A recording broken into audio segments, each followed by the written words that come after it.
అందరికీ నమస్తే. Welcome back to కుందేటీస్ kitchen ఛానల్ని కొత్తగా చూస్తున్న వాళ్ళు ఉంటే తప్పకుండా సబ్స్క్రైబ్ చేసుకోండి ప్లీజ్. శ్రావణ మాసంలో వరలక్ష్మి వ్రతం కోసం అమ్మవారిని ఎలా అలంకరించుకోవాలనేది మనం ఈ వీడియోలో తెలుసుకుందాం.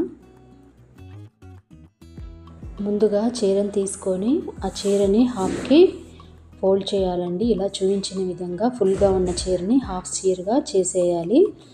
ఇలా చూపించిన విధంగా మనం చీరకి ఎలా అయితే కుచ్చుళ్ళు వేసుకుంటామో అలానే హాఫ్ చీరని కుచ్చుళ్ళుగా వేసుకోవాలి. 2 బ్యాచెస్గా చేసుకుందాము. కుచ్చెస్ ఫస్ట్ అనేది ఒక బ్యాచ్ని వేసుకుంటున్నాం. ఇలా చూపించిన విధంగా కుచ్చుళ్ళు అనేది ఈక్వల్ లెంత్లో అన్నీ సమానంగా రావాలి. చూసుకొని జాగ్రత్తగా ఇలా ఫోల్డ్ చేసుకుంటూ వెళ్ళిపోవటమేనండి. చూసారు కదా, ఇలా కుచ్చుళ్ళన్నీ వేసుకున్న తర్వాత మనము క్లిప్ అనేది పెట్టుకోవాలి. ఎందుకంటే మళ్ళీ నెక్స్ట్ ఇలానే ఇంకొక బ్యాచ్ చేసుకుంటాము కుచ్చుళ్ళు అనేవి. అందుకని వీటిని పక్కకు జరిగిపోకుండా ఇలా బట్టలకు పెట్టే క్లిప్స్ ఉంటాయి కదా, అవి తీసుకొని ఇలా పెట్టేసుకోవాలి. అప్పుడు కుచ్చుళ్ళు అనేవి జారిపోకుండా పర్ఫెక్ట్గా అలానే ఉంటాయి. ఇప్పుడు ఎలా అయితే కుచ్చుళ్ళు వేసామో అలానే నెక్స్ట్ ఇంకొక బ్యాచ్ కుచ్చుల్ని వేసుకోవాలి. ఇలా వేసుకొని ఇవి కూడా కదిలిపోకుండా అన్నిటికీ జాగ్రత్తగా దగ్గర తీసుకొని సెట్ చేసి క్లిప్స్ అనేవి పెట్టేసుకోవాలి. ఇవి అని కూడా అన్నీ ఈక్వల్గా ఉండాలన్నీ కుచ్చుళ్ళు అనేవి, ఒకటి చిన్నగా ఒకటి పెద్దగా కాకుండా చూసి జాగ్రత్తగా వేసుకోవాలి.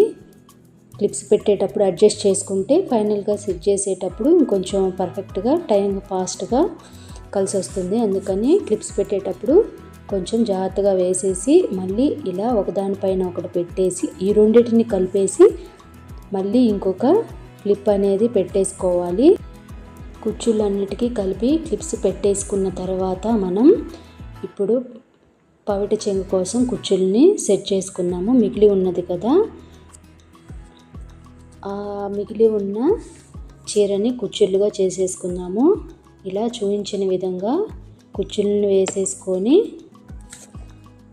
కుచ్చుళ్ళు అనేవి పక్కకి జరిగిపోకుండా వీటికి నార్మల్గా మనం చీర పెట్టుకునే పిన్స్ని అడ్జస్ట్ చేసుకోవాలండి. ఇవి తీసేసేవి కాదు కాబట్టి చీరకు పెట్టుకునే సేఫ్టీ పిన్స్ని వీటికి పెట్టేసుకోవాలి. ముందు వేసుకున్న కుచ్చుళ్ళు తర్వాత ఎంత మిగిలి ఉంటే చీర అంతవరకు కుచ్చుళ్ళుగా వేసుకొని అన్నిటికీ సేఫ్టీ పిన్స్ పెట్టుకొని దాన్ని పక్కన పెట్టేసుకోవాలి.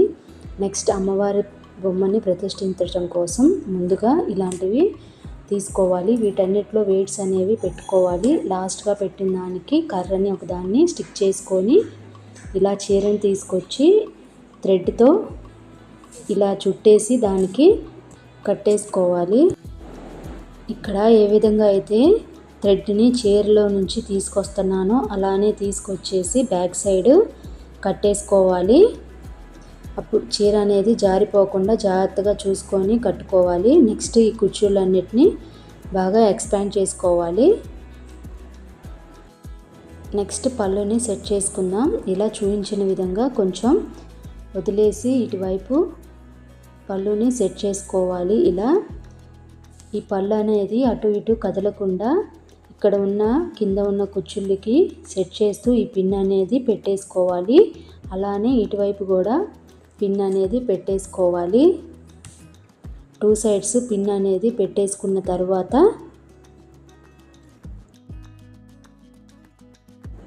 అలానే నెక్ దగ్గర కవర్ చేస్తూ 2 పిన్స్ అనేవి సెట్ చేసుకోవాలి. అప్పుడు ఓవరాల్గా మనం పెట్టేసిన హైట్కి పెట్టిన అన్నీ అనేవి కవర్ అయిపోతాయి. ఇప్పుడు అమ్మవారికి ఉన్న నగలన్నీ పెట్టేసి ఫేస్ని కూడా సెట్ చేసుకోవాలి. బ్యాక్ సైడ్ మనం ఏదైతే స్టిక్ ఉందో అది కనపడకుండా క్లాత్ని చుట్టేసాను. ఆ క్లాత్కి అమ్మవారికి గాజుల్ని కూడా వేసేసాను.